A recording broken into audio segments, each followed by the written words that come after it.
The Spiel Canal, yet another gaming channel with no budget for animation or even a catchy tune.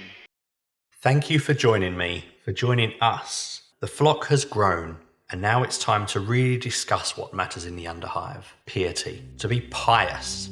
To put our faith, our lives, our hopes, our dreams in the hands of the God Emperor. If he believes that in your heart you honour him, you love him, you fear him, and has a plan for you, he will gift you skills. He will reach out and place a blessed hand upon your head, and in doing so, you will bask in his brilliance. You will know love. Now there are those who walk in the shadows, and those who walk in the shade. Lord Helmer, who sits in opulence, forgets his position as part of the God Emperor's plan. He walks in the shade. He is a sheep, a part of the flock of the God Emperor, the shepherd of humanity. Helmer and his ilk are sheep in the shade. He is a sheep who dreams he is a man who is free and powerful. But, like all sheep, he is replaceable if the God Emperor wills it. The sheep who strays too far dies to the wolf. His Palanites, his thugs, they maintain his mockery of control with their own skills, and we will get to those, but they are all sheep and replaceable if the God Emperor wills it. And we must remind them of their commitment to the God Emperor, remind them of his benevolence, remind them that their existence is his will made flesh, and they owe a debt for that existence, a debt of sweat, a debt of blood, a debt of suffering. And in suffering, in service of the God Emperor, they will show the God Emperor their devotion with their suffering. That suffering is good.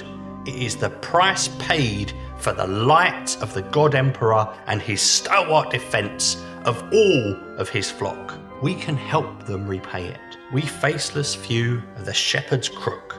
We can remind them they sit at the feet of the God Emperor, and in their suffering, they may prove themselves worthy, and they must be taught.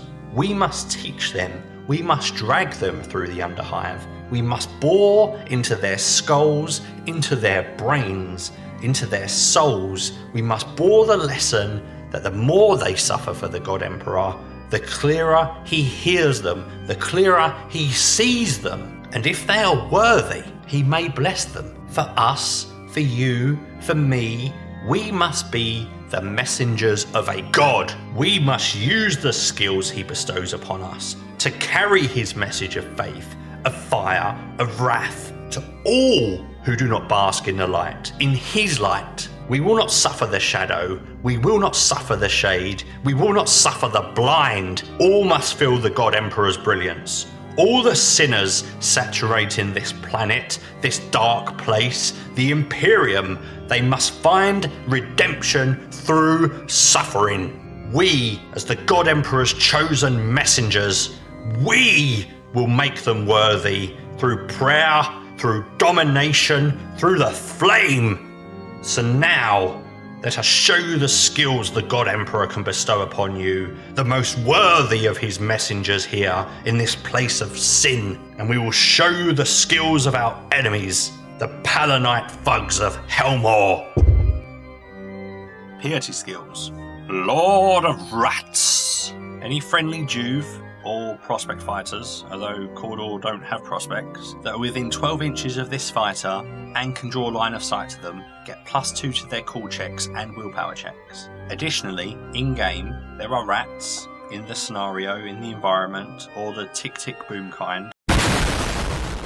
And if those rats would end their movement within 3 inches of this fighter, they are immediately moved by the smallest amount possible, so they are at least 3 inches away from the fighter. Okay, straight off the bat, the modifier to cool and willpower, not amazing, but it's okay. I wouldn't take the skill for these buffs, but the rat component, that is fun. So when you deploy rats in game, you check against intelligence to control moving the rat. If you fail, it moves via scatter. If the rat ends its movement within 1 inch of a fighter, on a 2-up it explodes. I have had rats blow up my own gang members. At least with this skill, the rats won't do that. Also, you could be tactical with it because it has to be 3 inches away from the Lord of Rats, if you're close to an enemy, you could move it within 1 inch of them if they're close to you, and then they blow up. Kaboom! My advice, if you're going down Rat Alley, you could do worse than this, but it's certainly not the best one on offer here. Scavenger's Eye. Any scenario that features a MacGuffin that is transformed into credits at the end of the battle, the fighter's gang may add an additional +1 to the dice roll for determining their worth. For example, a scenario calls for the gathering of loot, and each loot marker held by the gang at the end is worth D3 times 10 credits. If you've got this skill, it would be D3 +1 times 10 credits. So it's a campaign skill really, and again, it's not offensive, but probably near the bottom of the pack here. Get an extra few credits if you are in a scenario that awards credits at the end through loot boxes. Although it doesn't say the fighter with the skill has to survive.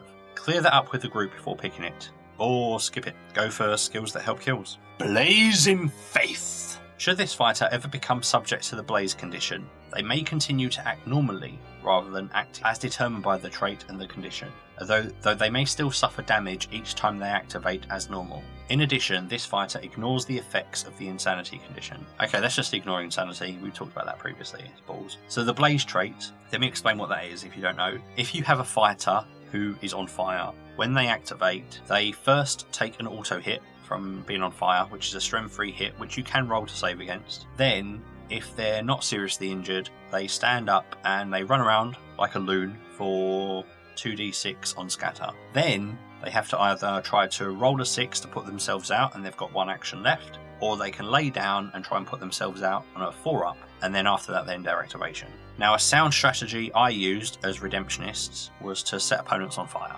Usually, not killing them, because it's usually quite a low damage hit, but it was worse than pinning for my opponents. Forcing them to risk wounds with all the auto hits from the fire, having them move out of position, having them run into things, run off things, lots of fun. Now usually you're not at risk of setting yourself ablaze, but if you use incendiary grenades, or you have rats that carry incendiary grenades, it could happen, but the faithful do not fear the flame, but it is a fun skill.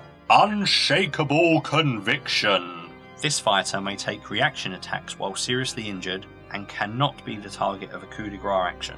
In addition, while seriously injured, this fighter may perform the flock together action. It's a double action, and it allows them to move a distance equal to their movement characteristic plus D3 while seriously injured directly towards a friendly House Cawdor fighter. If you're going in your face with your fighters, like an Eviscerator with a Flamethrower Redemptionist Priest, this is your premium cut skill. An immunity to coup de grace. That alone is amazeballs. Always getting to strike back. If your opponent doesn't roll out of action on you, sign me up. And a cherry on top of that big fat melee combat cake is the paltry half movement along the ground if seriously injured. Now you get to double time it, full movement plus D3, so charge distance towards a safe space. Not even the closest safe space, just somewhere better. Take this skill if you want to be a righteous thorn in your opponent's side. Devotional Frenzy. When this fighter is activated, their controlling player may declare that they will use this skill. Until the start of their next activation, improve their weapon skill, cool, leadership, and willpower characteristics by D3, rolling separately for each characteristic.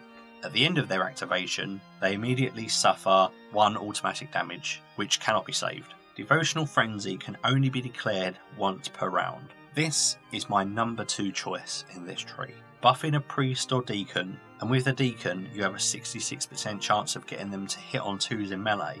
Now sure, you take a wound, but you're not pinned, and it could be good for a suicide run. Please see the suicide run strat in the House of Faith video in the future. Spoiler, use the power of prayer. Lastly, Restless Faith. During the choose crew step of the pre-battle sequence, this fighter may be taken out of recovery and included in the deck of available fighters. If this is done and the fighter takes part in the battle, they begin the battle with a single flesh wound. So we finish with a so-so campaign skill. Handy if you're low on numbers or want to eke out some XP, but with the flesh wound they're going to be easier to wound, so you want to be careful playing this. especially as Cawdor have plenty of strats for bringing in more of the Great Unwashed. I like the narrative of the skill, but with Unshakable Conviction and Devotional Frenzy in this tree, this isn't even a contender. And so, my sons and daughters of the of the God Emperor, let's see what jackbooted thugs can do. Palanite skills. Gotcha 6. Over. Once per round, if this fighter is standing and active, as soon as a visible enemy fighter declares a charge action, but before it's carried out, this fighter may interrupt the enemy fighter's activation to shoot them. If the enemy is pinned or seriously injured, their activation ends immediately and their actions are not made. This is a good skill against charge-heavy opponents, a chance to perform a proto-Overwatch really, but only if the enemy's charging, which doesn't sound as good as Overwatch, but this is free, whereas Overwatch requires that you haven't activated, and after using it you can't activate, you burn your activation. So it swings and roundabouts. You can only use it in certain scenarios, but it allows you to continue to use that fighter, or having already used them, use them again. Now it's a really good skill to put it on someone. I'd usually say sort of a sniper, but even on a champion of fire team, it will give you value. Delivering Helmers justice. Over. When this fighter performs a coup de grace, they may roll twice on the lasting injury table and choose which result to apply. Your obligatory campaign skill, but more of a fuck you skill. So you only get to do this if you coup de grace an enemy, which happens, but it's all about placement and some luck, and I'd rather shoot with bolt guns and grenade launchers. So note from me, not worth taking. Its benefits are incalculably small. If this fighter is standing and active, they can attempt to make the following action. Comms, which is a double action. You pick a friendly fighter within 6 inches. That fighter can immediately make a call check, and if they pass, their vision arc is extended to 360 degrees until the end phase of this round. What? So if someone is close to me, I can use my activation to give them 360 degree vision for reasons, but they have to pass a call check first. What is this protecting them from? Why don't I just use my actions to kill the threat? This is terrible. Like, really bad. Pack up your shit and go home, non-verbal communications. You're drunk. Restraint protocols. Over. Rather than perform a coup de grace, this fighter may instead perform a restrain action, which is a simple action. This fighter is adept at shackling their opponents, errr, even in the heat of battle. The enemy fighter is taken out of action, but each time this fighter performs this action, make a note of who they've restrained, and then during the wrap-up, add 1 to the dice roll to determine if the enemy fighter has been captured for each enemy fighter that's been restrained. So this is your second campaign mechanic. Taking someone out of action with this skill gives you more chance of capturing them in the wrap-up, but I'm pretty sure you can only capture 1 fighter. I could be wrong, I'm not going to look it up. The biggest challenge for Palanites is making it to wrap-up as the victor. If you rolled it, fine, hurl your weapon skill captain into the fray and cuff up those punks. If it's a skirmish match, it's no use, skip it. I want to see teamwork. Over. When a fighter with this skill is activated, they may make a group activation as if they were a champ. If they're already a champ, they can activate 2 fighters within 3 inches of them, rather than the usual 1. If they're a leader, they can activate 3 fighters within 3 inches of them, rather than the usual 2. So this is almost identical to Commanding Presence. The only real difference being it caters to a non-champ having this skill. So what did I have to say about Commanding Presence? Increase the range of group activation, and personally I'm always reluctant to keep so many fighters so close together. 1 lucky grenade, 1 lucky crossbow bolt, web gun, hand flamer on an infiltrate. Oh no, everyone's on fire because I wanted to pop all my activations at once. Some people love this. It's the closest we get to an alpha strike, but I'm not so keen. Yeah, sounds about right. Threat response. Over. If the enemy fighter ends their movement within 6 inches of this fighter after performing a charge, and if the fighter is standing and active, and they've got a ready marker on them, they may immediately activate and perform a charge action, moving towards the charging enemy fighter. At the end of this movement, the fighter has engaged the enemy fighter. They may immediately perform a fight action as normal for a fighter that's performing a charge. This action interrupts the enemy fighter's action, being performed after movement but before attacks. This fighter then loses their ready marker. Against a melee foe, your corpse grinders, a Goliath, some of those new threats like the Nactghouls, threat response is a fine response. So you countercharge in, and you're guaranteed to make it because of the distance, and you're getting +1 to hit due to the assistance in melee, and the target is suffering -1 to hit because now they're being interfered with, which sounds dirty. Also, if you get a good roll, you could go outside of their field of vision when you charge them, and you would further reduce their weapon skill if they turn to retaliate against you. Now again, it's similar to Overwatch, but the added benefit of this is if you don't succeed in neutralising the enemy, you at least reduce their hit by 1, and they won't be able to coup de grace either because you'll be in base contact with them if they're not turning to fight you. This is nice and nasty, and a good way to end it. So that is the end. Looks like we made it. No bonus skill trees in this video, but the last video will have finesse, obfuscation and savagery. As always, thanks for watching. I hope you learned something, or at the very least you were entertained. Now go, build your gangs, take the love of Necromunda far and wide. Until next time, my brothers and sisters, let the four-armed Emperor's light always guide your way. Peace!